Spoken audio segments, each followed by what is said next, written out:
ఈరోజు మీరు చూస్తే 5 ఏళ్లలో ప్రారంభించింది మనమే, పూర్తి చేసింది మనమే. 5 ఏళ్లలో మొత్తం రాష్ట్రంలో 69,000 కోట్ల రూపాయలు సాగునీటి ప్రాజెక్టులకు ఖర్చు పెట్టిన పార్టీ తెలుగుదేశం పార్టీ.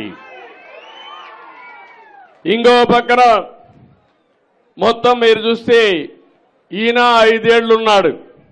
నేను ఆ పేరు కూడా చెప్పను, మీకు నచ్చిన పేరు మీరు పెట్టుకోవచ్చు. ఖర్చు పెట్టిన డబ్బులు చూస్తే 19,000 కోట్లు. 68,000 69,000 ఎక్కడ తమ్ముళ్ళు, 19,000 ఎక్కడ? కంపారిజన్ కూడా అవకాశం ఉందా అని మిమ్మల్ని అడుగుతున్నా. అప్పుడు బడ్జెట్ 7 లక్షల కోట్ల 5 ఏళ్లలో, ఇప్పుడు 12 లక్షల కోట్లు. 12 లక్షల కోట్లలో ఆయన పెట్టింది 4,400 కోట్లు పెడితే, మన హయాంలో మీరు చూస్తే 13,600 కోట్ల రూపాయలు సంవత్సరానికి ఖర్చు పెట్టాం. అదే తెలుగుదేశం పార్టీ చిత్తశుద్ధి రైతాంగం పైన అని చెప్పి మరొకసారి విజ్ఞప్తి చేస్తున్నా. ఇంకో పక్కన మీరు ఒకసారి చూస్తే అందరి నీవా 5 ఏళ్లలో దగ్గర 5,520 కోట్లు మనం ఖర్చు పెడితే, ముష్టి 515 కోట్లు ఖర్చు పెట్టాడు. ఈ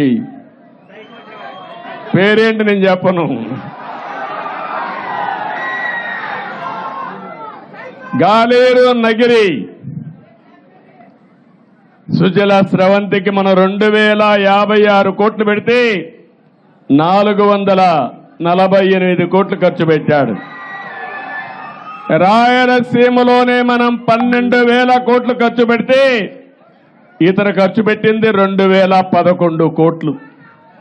ఏం తమ్ముళ్ళు మీరు ఆమోదిస్తారా అని అడుగుతున్నా. ఇంకో పక్కన మీరు చూస్తే ఈరోజు బ్రిజేష్ కుమార్ ట్రిబ్యునల్ వచ్చినప్పుడు రాయలసీమకు మిగులు జలాలు అవసరం లేదని ఆనాటి పాలకులు ఇస్తే దానికోసం పోరాడిన పార్టీ తెలుగుదేశం పార్టీ అని చెప్పి కూడా నేను మీకు తెలియజేస్తున్నా.